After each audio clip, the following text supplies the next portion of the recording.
dan sumpah dan janji juri SSM. Assalamualaikum warahmatullahi wabarakatuh. Satu. Kami bersumpah. Atas nama Allah Subhanahu wa Ta'ala. Dan kitab suci Al-Quran. Yang melaksanakan tugas dengan sejujur-jujurnya. Dan sebaik-baiknya. Dua. Kami berjanji. Tidak akan melakukan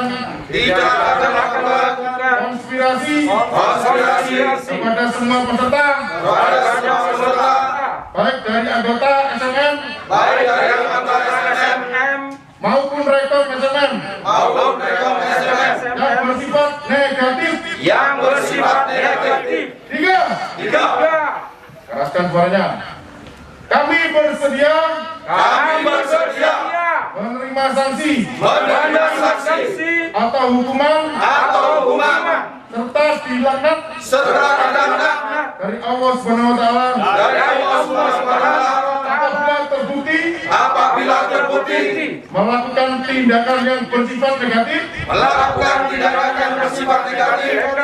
dan merugikan peserta lain. Yang tambah lagi, kalau kami bekerja dengan baik, insya Allah kami sekeluarga selamat dunia akhirat. Kalau kami menyimpang dengan sumpah ini, saya akan menerima akibatnya yang lebih berat, membawa malapetaka keluarga kami. Demikian sumpah dan janji kami. Sebagai juri yang bertugas di SMM. Sekian, terima kasih. Doanya Pak.